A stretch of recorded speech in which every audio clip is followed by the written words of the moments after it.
Magaalaa Lagaxaafoo Lagadaadhiitti manneen buqqaatotaaf ijaaramaa jiran keessaa 400 xumuramaa akka jiru bulchiinsi magaalichaa beeksise. Oromoota qeessaan irraa buqqaan dhaabuuf jiraattonnii fi dureeyyiin magaalattii birrii miliyoona 300 fi miliyoona 50 ta'uun manneen 1000 ijaaraa jiru. Taaddala Iddoosaa dabalata qaba. Dureeyyii fi jiraattonni magaalaa Lagaxaafoo Lagadaadhii Oromoo naannoo Sumaalee irraa buqqa'e itti fufinsaan dhaabuuf mana ijaaraa jiru. ገሊላ ጥላሁን የአድሞ ሪል ስቴት ተወካይ ነኝ።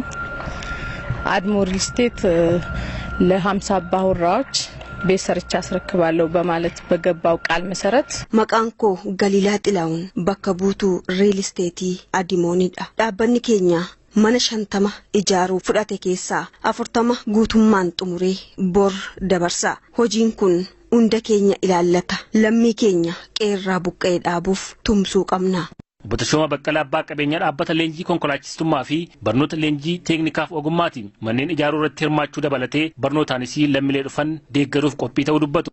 Barumsa wal qabatee waan jiru nama 295f kolleejjii TVT qabaa. Dhaabbata leenjii konkolaachisummaa qaba. Leenjii opereeterummaas jira. Naannoowwan sadeen kanarratti akkaataa ulaagaa mootummaan kaa'een nama 295 ulaagaa mootummaan kaa'usan warra guutuu danda'an maallaqaan gara miliyoona 2 ol carraa barnootaa kanan laadhe. Magaalaa Lagaxaafoo Lagadaadhiitti manneen 1000 iddoo 3 lafa hektaara 20 irratti ijaaramaa jiru. Lafti manneen kun irratti ijaaramaa jiranis namoota misoomaaf fudhachuun utuu hin misoomsin turan karaa ittiin funaanuuf lafa hagabuu waggoota hedduuf kaan irraa fuuchuun lammiilee dabaan qeerraa buqqa'aniif oolchinee jedhanii itti gaafatamaan waajjira misoomaa fi manaajimentii lafaa magaalattii obbo Dastaa Margaa. Tajaajila malee yoo xiqqaate waggaa 5 hanga waggaa 15tti gidduutti tajaajila ala kan qabatanii turanidha. Akkaataa waliigaltee seenanis hojjechuu dhabuudhaan akkasumas tajaajila barbaadameenis eegsisuu dhabuudhaan nama ammaatti kan turedha. Hoggansi magaalattis erga lammiileef manni ijaaruun eegalamee utuu isaan ala kaampii keessa jiranii biiroo keessa teenyee abbaa dhimmaa hin keessummeessinu jechuun iddoo hojii ijaarsaa kanatti waajjira yeroo banachuun hojiin akka saffisuuf to'achaa abbaa dhimmaas achumatti keessummeessaa jiru. Adda caaltuu isaanii kantiibaa magaalaa Lagaxaafoo Lagadaadhiiti. Dureeyyii fi jiraattonni magaalattii birrii miliyoona 300 fi miliyoona 50 manneen kanneen dabalatee misooma bu'uuraa biroo hojjetaa akka jiran himaniiru. Kanneen keessaas manneen 400 sadarkaa xumuraarra gahaniiru. Torban kana keessatti duguugnee keessaa baana already bishaan dhugaatiidhaa diriirsinee jira. Yoo argitanii jiraattan bishaan dhugaatiidhaas keessa jira. Ibsaan warra ibsaatii waliin dubbannee jira.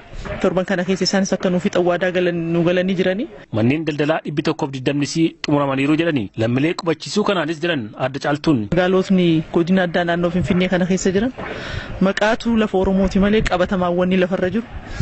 Lafa Oromooti miti godina kan Oromeessuu keessatti rakkoo dimoogiraafii hamaa qabnu kana carraan kun carraattiin deebisnee lafti kun lafa Oromoo ta'uu isaatti mirkaneessinu waan ta'eef akkuma argitan kana halkanii guyyaa hojjeta namni as keessatti. Magaalattiitti manneen 1000 ijaaramaa jiranitti walumatti namoonni 5000 ni galu.